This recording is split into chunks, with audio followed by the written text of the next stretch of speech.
और रोने लगे तो स्वयं परमात्मा भी कहता है कि भगवान से भक्त कहता है कि इतना बड़ा मेरा परिवार था और कोई ने मेरा साथ नहीं दिया, सबने मुझे गालियां दी, अपशब्द कहा, ताने दिए, आड़ा टेढ़ा बोला और मेरे भोलेनाथ ने मेरा साथ दिया।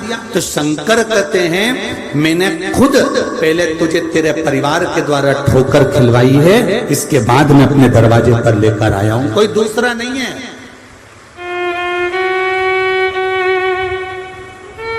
पूरी परीक्षा दिलवा देता है मेरा शंकर, मेरा राम, मेरा कृष्ण आपके सामने पूरी परीक्षा भी दिलवा देगा, ये परीक्षा है और ये देना है। एक पत्र देखिए आया है,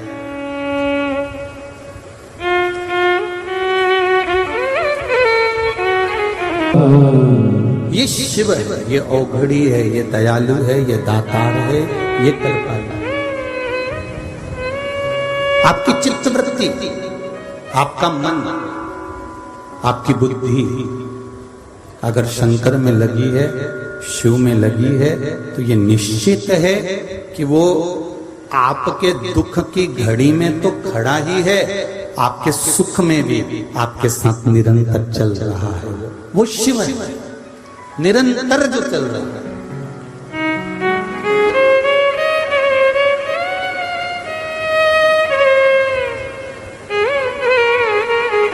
किसी ने कुछ कहा, हम बेटा बेटियों से कहते हैं, हम बहुओं से कहते हैं, हम बहुओं से भी कहना चाहेंगे। कई बार बहुएं पत्र लिखती हैं हमको भी और कहती हैं गुरुजी आप हमें सब बहू के लिए कहते हो, कभी कभी सास के लिए भी तो बोला करो।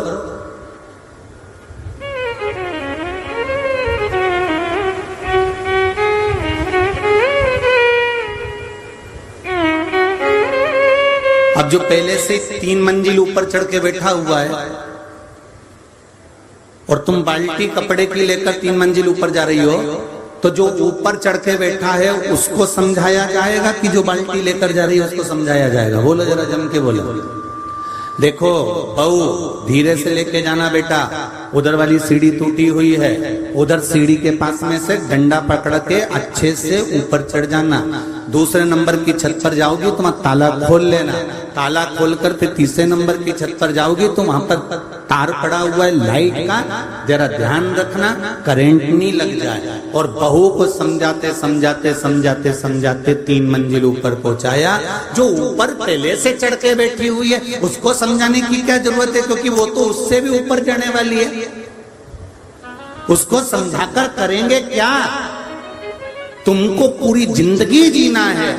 वो 80 में पहुंच गई, 70 में पहुंच गई, 65 में पहुंच गई, उसके बाद की कोई गारंटी नहीं है कब निपटी जाए, किसको मालूम है। पर तुम तो अभी 30 की हो, 32 की हो, 34 की हो, 40 की हो, तुमको तो अपनी अभी जिंदगी जीना है। उन्होंने तो अपने बच्चों को पाल पोस कर बड़ा कर विवाह कर दिया, तुम्हारे जैसी बहू आ गई। अभी तो तुम्हारी इतनी सी औलाद जिनको ABCD सिखाने के लिए 25 बार सोचना पड़ता है, स्कूल भेजने से पहले टिफिन बनाकर कितना मशक्कत करना पड़ती है, तब जाकर तुम उसको स्कूल भेजते हो। जरा विचार करो, अभी तो तुम्हारी जीवन की शुरुआत है। अगर सुधरना है तो आपको सुधरना पड़ेगा। ये तो पहले से ही चढ़े चढ़ाए बैठे हुए हैं, इनको सुधारने की जरूरत नहीं, इनको समझाने की जरूरत नहीं, समझना अपने को पड़ेगा। अपन समझेंगे आगे बढ़ेंगे। हमें अपने को समझना है, अपनी जिंदगी को हमें अग्रण्य लेकर जाना है, अपने जीवन को हमें आगे बढ़ाना है।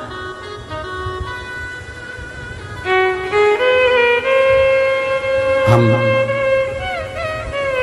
अपने जीवन को संवारने का प्रयास करें। फिर वही वाली बात, क्या किसको रोइए चादर तान के सोइए, आग लगे बस्ती में जरगम के बोलो जरा, अपन रहो मस्ती में। अपने को क्या करना कि कौन क्या कर रहा है, कौन ने क्या करा, कौन ने क्या धरा, कौन क्या बोल रहा है। अगर कोई बोल भी रहा है, कोई ताने भी दे रहा है, कोई गाली भी दे रहा है, कोई अपशब्द भी बोल रहा है, तो समझ लो कि परमात्मा आपको अपनी ओर खींच रहा है। जब तक दुनिया के ताने नहीं पड़ेंगे ना, तब तक आप भगवान के नहीं हो सकोगे।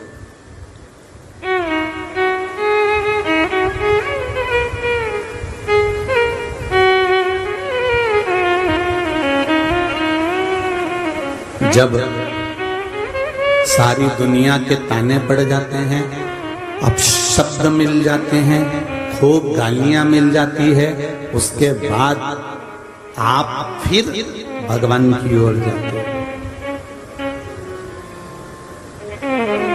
फिर परमात्मा की।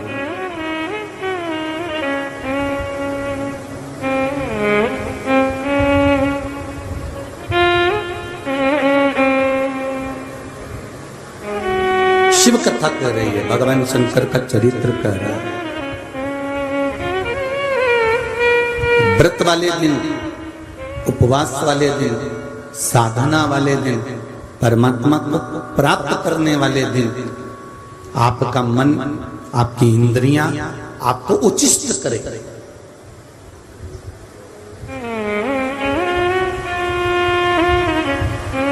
हटाने का प्रयास करेंगे। पर अगर हृदय, मन, चित्त, विचार परमात्मा के चरणों में लगा हुआ है तो फिर कोई डोला नहीं सकता। मैंने तेरे ही भरोसे, ओ बाबा तेरे ही भरोसे, हवा विच उड़ते जावांगे, बाबा डोल हटो छठी नाम कटी जावांगी, भोले में तेरी पतंग, शंभो में तेरी पतंग। दुनिया कहने दे, आप उसकी शरणागति पकड़ कर रखो। व्रत वाले दिन अब शब्द भी निकलेंगे मुख से, उसको संयमित रखो। व्रत वाले दिन निंदा करने वाले भी बहुत आएंगे, आपको अपने श्रवण इंद्री को संयमित रखना।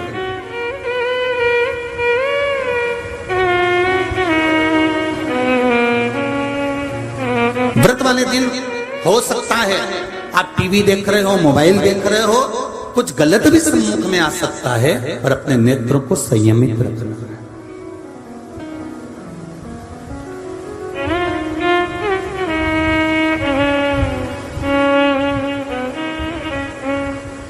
महाराज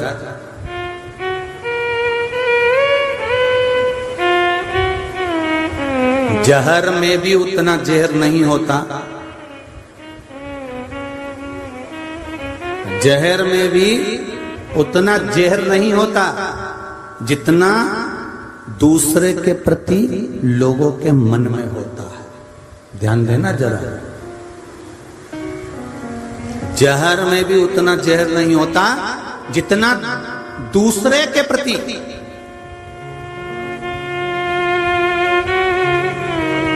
दूसरे व्यक्ति के प्रति मन में प्रकट हो जाता। क्यों? जहर एक बार पियोगे, बच गए तो बच गए और मर गए तो मर गए, पर जो मन में किसी दूसरे के प्रति एक बार जहर भर जाता है तो सियोर वाला गुरुजी जैसा भी नहीं सुधार सकता। बहुत कठिन। अच्छा पीठाधीश, मठाधीश, खूब बड़ा बड़ा गादी पे बैठने वाला कोई संत, कोई साधु, कोई महात्मा, कोई जोगी, कोई सन्यासी, कोई तपस्वी, कोई साधक भी फिर उसको नहीं समझा सकता। बहुत कठिन।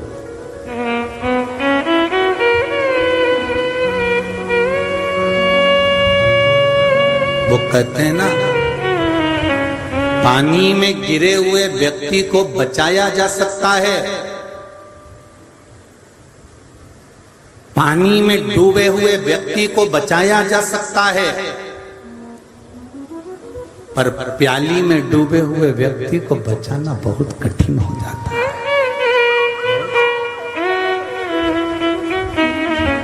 पानी में डूबा हुआ व्यक्ति को निकाल सकते हो, पानी में डूबे हुए व्यक्ति को बचा सकते हो, पानी में डूबे हुए व्यक्ति को पानी में से निकाल सकते हो। पर जो प्याली में डूब गया, नशे में डूब गया, और वो नशा किसी केवल मदिरा का नहीं होता, अहंकार का, काम का, लोभ का, आसक्ति का, वासना का, तृष्णा का, मदिरा का, काया का, सुंदरता का, वैश्यवृत्ति का, मांसाहार का, वैश्यगमन का, ये सब नशे ही तो है। ये सब नशे नहीं तो और क्या है? आप पानी में कोई डूब रहा है ना, उसको बचा सकते हो, पानी में कोई डूब गया उसको निकाल सकते हो, पानी में अगर कोई गिर गया तो उसको आप बचा सकते हो। पर प्याली में अगर कोई डूब गया है, नशे में अगर डूब गया है, तो उसको जितना जितना आप समझाओगे उतना और वो उसमें डूबता चले जाएगा। आप देखिए, पानी में डूबने वाला व्यक्ति एक ना एक दिन तैर के बाहर हो जाता है। बोलो सही है कि गलत है? मर गया तो भी बाहर हो जाएगा, और जिंदा होगा तो भी निकल के बाहर हो जाएगा। पर प्याली में डूबने वाला व्यक्ति, नशे में डूबने वाला व्यक्ति, काम में डूबने वाला व्यक्ति, लोभ में डूबने वाला व्यक्ति, आसक्ति में डूबने वाला व्यक्ति, वासना में डूबने वाला व्यक्ति, अपने अहम में डूबने वाला व्यक्ति और मदिरा के नशे में डूबने वाला व्यक्ति, इनको देखना, जितना जितना समझाओगे, जितना जितना बाहर निकालने का प्रयास करोगे, ये उतना उतना उसमें डूबता चले जाएगा। जो इनको समझाएगा उनकी दृष्टि में वो पागल है, वो तो पगला है, उसमें तो अक्ल ही नहीं।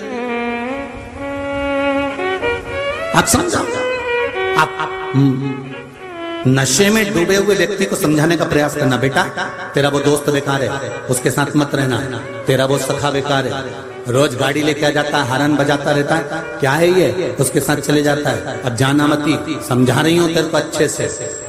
वो माता पिता से लड़ाई कर लेगा, झगड़ लेगा, इनको अपशब्द कर देगा, पर उसके बारे में नहीं सुन पाएगा।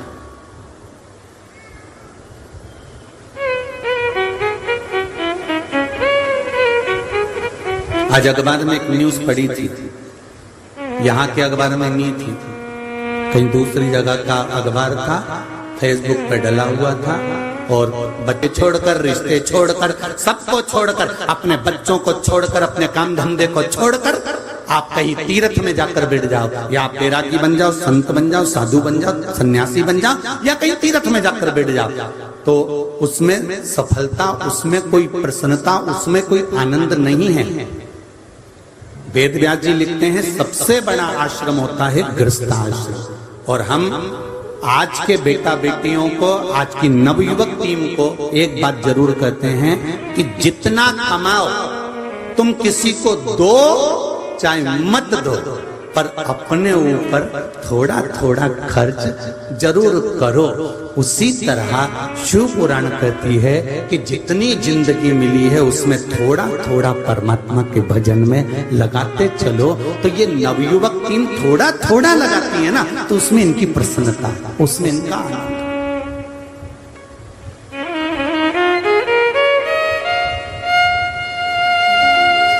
सास बहू को पूरा बदलना चाहती है,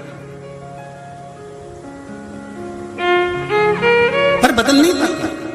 अगर वो थोड़ा थोड़ा बदलेगी ना, बेटा हाँ मम्मी ऐसा, हाँ मम्मी। और वैसे भी पहले की बहुएं और आज की बहू में अंतर है साहब। आजकल की बहुएं अगर भोजन भी बनाती हैं, क्योंकि माता पिता कितना कितना अंतर है, पिता और माता में एक अंतर भारी होता है, पिता का काम और माता का काम दोनों में एक अंतर है। अगर तुम्हारे घर के बच्चे भूखे रह रहे हैं, तुम्हारे बच्चों की एजुकेशन सही नहीं हो रही है, तुम्हारे बच्चों की पढ़ाई सही नहीं हो रही है, और तुम्हारे बच्चे अगर भूखे हैं, उनके तन पर अगर कपड़ा नहीं है, वो अच्छी एजुकेशन